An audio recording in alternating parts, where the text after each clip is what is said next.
Millionaire visits his daughter's grave and finds a black waitress crying with a child. He was shocked. The cemetery was quiet that morning, blanketed in fog, as if even the skies mourned in silence. A tall black waitress stood trembling beside a small girl in pigtails, both dressed in faded clothes. Her eyes were red, but it wasn't just grief that made her cry. It was fear. From the distance, a sleek black limousine rolled up the gravel path. Out stepped Charles Moretti, a silver-haired millionaire with sharp eyes and colder intentions. He didn't expect anyone else at his daughter's grave. But there she was, a woman society often ignored, now standing in front of everything he once cherished. He stepped closer. "Who gave you permission to be here?" he barked.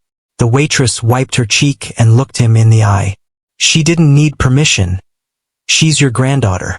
Charles felt the earth shift beneath his Italian leather shoes. The little girl had Sophia's eyes. Those piercing green eyes that had haunted his dreams for 3 years. The same eyes that had closed forever when his daughter's car plunged into the river on that stormy night. "That's impossible," he whispered, his voice cracking for the first time in decades. The waitress, Maya Johnson, held the child closer. "Her name is Lily. She's 5 years old. And she's been asking why her mama never comes home." Charles stumbled backward, his mind racing. He had investigators comb through every detail of Sophia's life after her death. There was no pregnancy, no hospital records, no evidence of a child. Yet here stood living proof that his empire meant nothing if he couldn't protect what mattered most. "You're lying," he snarled, but his hands were shaking. "Sophia would have told me. She told me everything." Maya's laugh was bitter, hollow. "Everything? Mr. Moretti, when was the last time you actually listened to your daughter? When was the last time she could talk to you without you checking your phone or cutting her off to take a business call?" Her words hit him like physical blows. He remembered the last conversation with Sophia, her trying to tell him something important while he signed contracts. "Daddy, I need to tell you." But he had waved her away. "Not now, sweetheart. Daddy's busy building your future." That future was buried with her. Or so he thought. Maya reached into her worn purse and pulled out a photograph. Sophia in a hospital bed, exhausted but smiling, holding a newborn baby. Charles's knees buckled. In the background of the photo, he could see Maya's reflection in the hospital window. She had been there. She had been there when his granddaughter was born, and he hadn't even known Sophia was pregnant. She was scared. Maya continued, her voice breaking. "Scared of disappointing you. Scared you'd take over her life again like you always did. So she asked me to help her. I was her best friend from nursing school before she dropped out to please you." Charles felt his world cracking like ice in spring. Sophia had given up her dreams of becoming a nurse because he insisted she study business. She had hidden a pregnancy because she feared his reaction. She had died keeping secrets because she couldn't trust her own father. The fog began to lift, but Charles felt more lost than ever.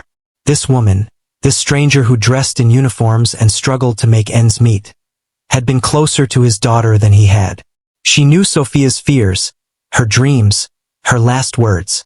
And now she held the only piece of Sophia that remained in this world. But as Maya gathered little Lily's hand and turned to leave, Charles caught something in her eyes. It wasn't just grief or anger. It was determination. The kind of look he recognized from his own reflection. The look of someone who had been planning their next move for a very long time. If you're enjoying this story, kindly do us a favor and subscribe to our channel. It is free and won't cost anything, but it means the world to us. We are just a small channel trying to grow. And do not forget to comment where you're watching from. Thank you, and back to our video. Charles spent the next week in his penthouse office, pacing like a caged animal. His private investigators worked around the clock, but Maya Johnson's background was frustratingly clean. Too clean. Single mother, worked 3 jobs, lived in a modest apartment, no criminal record, no debts. But there were gaps.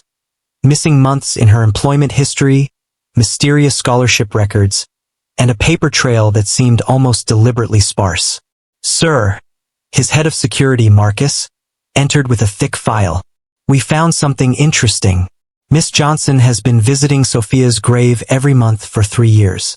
always on the 15th, always with the child. And sir, he paused, she's been photographing your visits too. Charles felt ice in his veins. She had been watching him, studying him. But why? That afternoon, Charles arranged to have Maya brought to his office. When she arrived, still in her diner uniform, still carrying herself with that infuriating dignity, he was ready for war. Sit down, Miss Johnson. We need to discuss your daughter's future. Maya remained standing. Her name is Lily, and she's exactly where she belongs.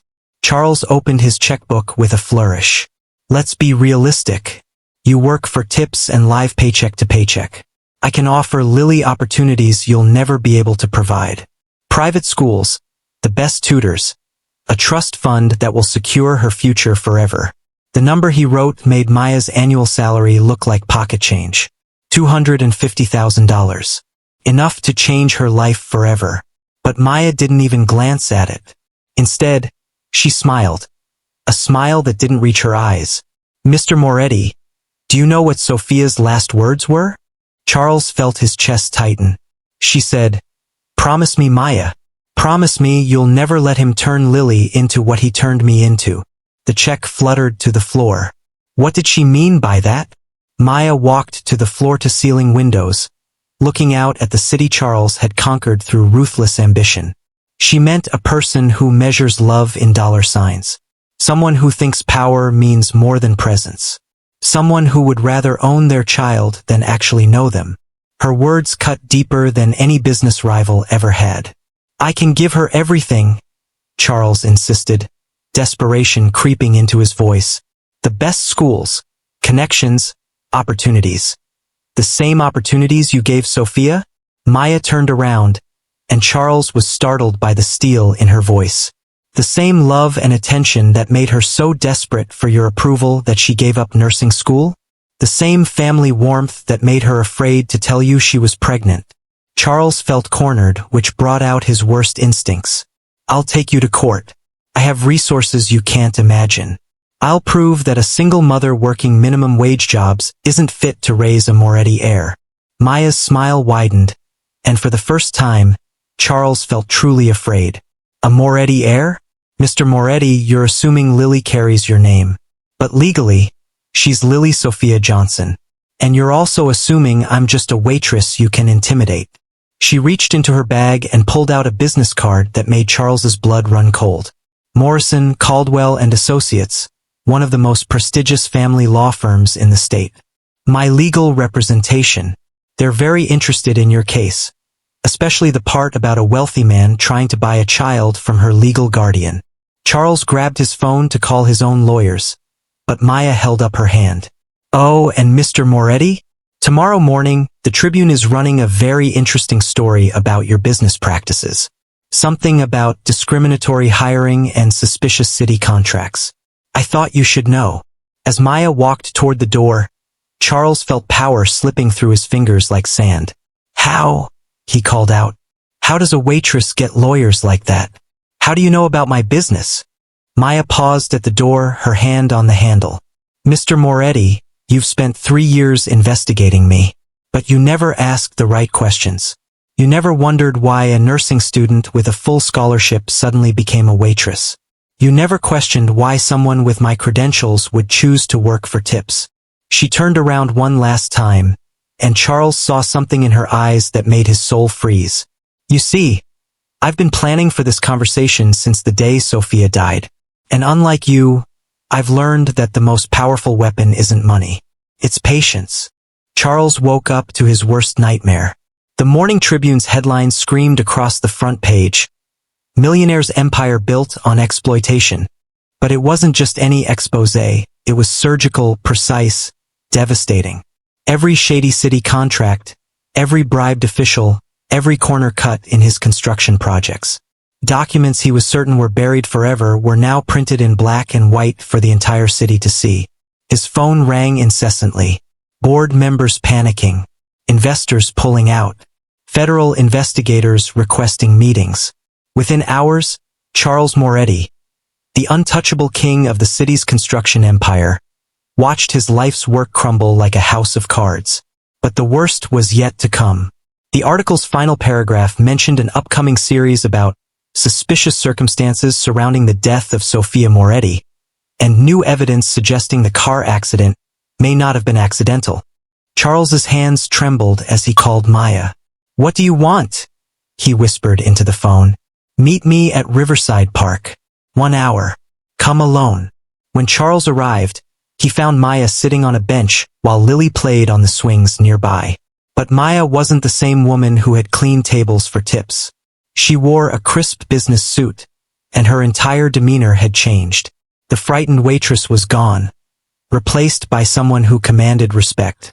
"Sit down, Charles," she said calmly. For the first time, she used his first name, and somehow that felt more threatening than any legal document. "It's time you learned who I really am."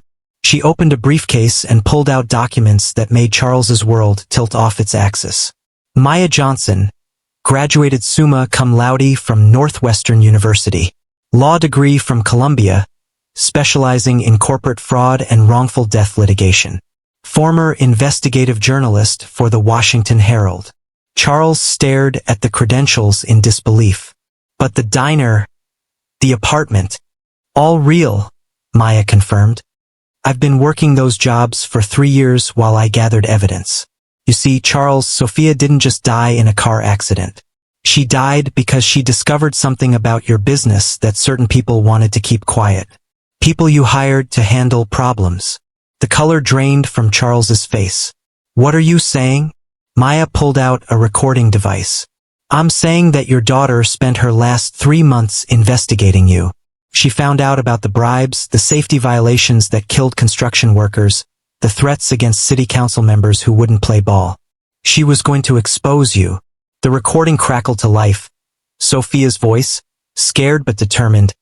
"Maya, if something happens to me, promise you'll make sure the truth comes out. Promise me you'll protect Lily from becoming part of this family's legacy of corruption." Tears streamed down Charles's face as he heard his daughter's voice for the first time in 3 years. She was going to turn in her own father? Maya's voice was gentle now, almost pitying. "She was going to save you, Charles. She thought if the truth came out, you might finally choose your family over your empire. But your business partners couldn't let that happen. So they arranged an accident on a rainy night when Sophia was driving to meet a federal prosecutor." Charles felt his heart breaking and reforming simultaneously. "You've known this for 3 years? I've been building the case for 3 years. Every document Sophia gathered, every witness she interviewed, every piece of evidence she died trying to reveal. I've spent 3 years turning it into an ironclad legal case. Not just against your business partners, but against you." Federal agents emerged from behind trees throughout the park. Maya had been wearing a wire. "Charles Moretti, you're under arrest for conspiracy, fraud, and accessory to murder." As the handcuffs clicked around his wrists, Charles looked at Lily, still playing innocently on the swings. "What happens to her now?" Maya stood up, briefcase in hand. "Lily will grow up knowing her mother died fighting for justice. She'll know that sometimes the right choice is the hardest choice. And she'll never have to choose between love and money, because she'll understand they were never the same thing."